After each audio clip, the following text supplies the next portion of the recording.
toutes, bonjour à tous. Une nouvelle recette de Violette. Bonjour Violette. Bonjour Jordan. Alors, qu'est-ce qu'on mange aujourd'hui?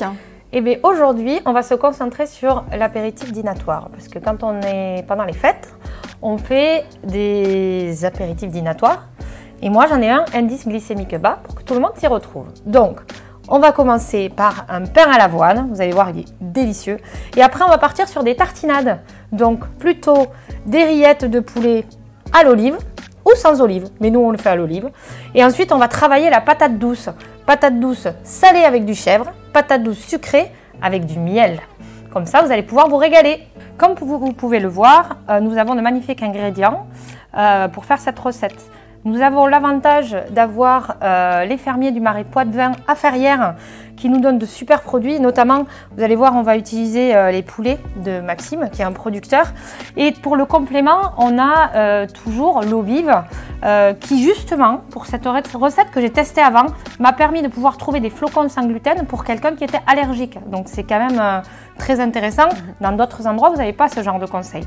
Donc, d'abord, pour le pain à l'avoine, il nous faut des flocons d'avoine avec ou sans gluten, 3 œufs, du skyr, du bacon mais c'est en option, c'est selon vos goûts, et surtout du sel parce que sinon le pain n'aura pas de goût. Pour les tartinades, on part sur du haut de cuisse, des olives, du carré frais ou du skyr. Ensuite, on va se servir de la patate douce qui sera préalablement cuite, du bon chèvre frais de chez les producteurs, du miel d'acacia, surtout pour l'indice glycémique bas, et de l'échalote. Alors Violette, par quoi on commence? On va commencer par le pain d'avoine. Donc, c'est tout simple. Là, vous avez déjà les flocons. On va rajouter les œufs. Les 3. Oui. Ok. On va mettre le skyr. Ah, le skyr. Alors, c'est quoi le skyr? Ah, le skyr, c'est un yaourt à forte teneur en protéines parce qu'on y a enlevé son eau.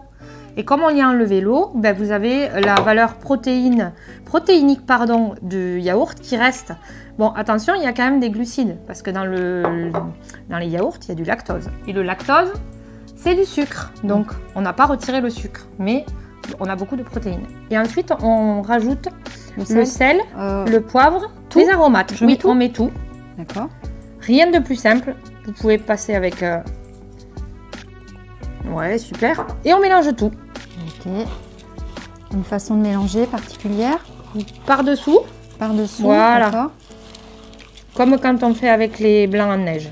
Bon, maintenant que Jordan a tout bien mélangé, on va pouvoir mettre dans le plat la préparation. Alors, préalablement, en fait, j'ai installé le papier sulfurisé.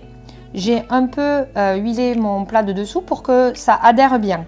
Donc là, il suffit simplement, hop, je vous montre, de le mettre. On verse toute la préparation et après, on étale. Alors là, je le mets au four pour 40 minutes à 180 degrés. Donc après 40 minutes de cuisson, voilà Jordan ce qu'on obtient. Très bien.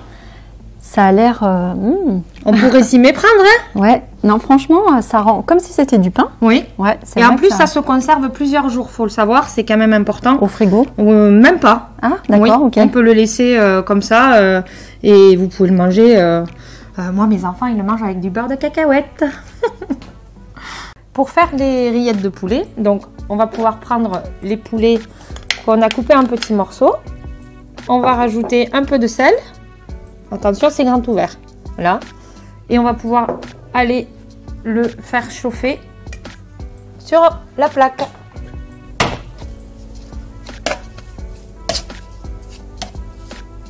Alors là, pour le poulet, ça crépite comme vous pouvez le constater. Alors, c'est au choix de chacun au niveau de la cuisson. Si vous les mettez cuits, plus secs, moi, ce que je conseille, c'est de faire une pré-cuisson, de le passer au robot. Et après, eh bien, si c'est pas assez sec pour vous, vous le remettez en cuisson après le robot. Donc, après avoir cuit le poulet, on l'a mixé. Et voilà ce que ça donne. Maintenant, on va pouvoir mélanger les différents ingrédients. Donc, Jordan, vous allez pouvoir prendre le skyr. Oui. Le rajouter. Ok.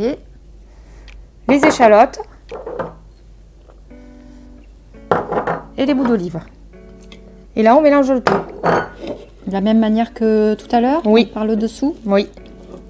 Ben, on va rajouter un petit peu de skyr, ça sera un peu plus onctueux. Il faut que ça se tartine bien après. Et alors, vous pouvez même le préparer la veille, le garder 3 ou 4 jours. Ça se conserve très bien et plus vous le conservez, plus l'olive va se mélanger et donner du goût.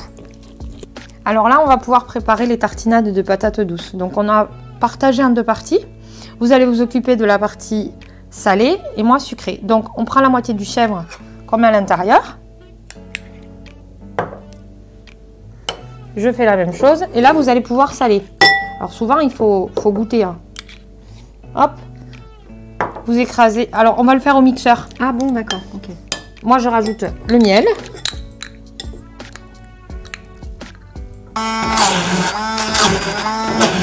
Donc, voici la finalité de la recette. Donc, le pain à l'avoine.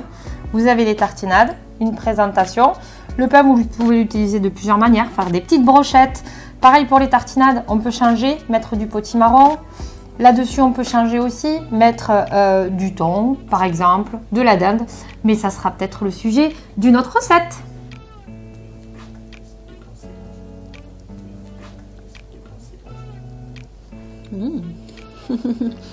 J'ai la version salée. J'ai la version sucrée. Merci à tous de nous avoir suivis et à bientôt pour une nouvelle recette.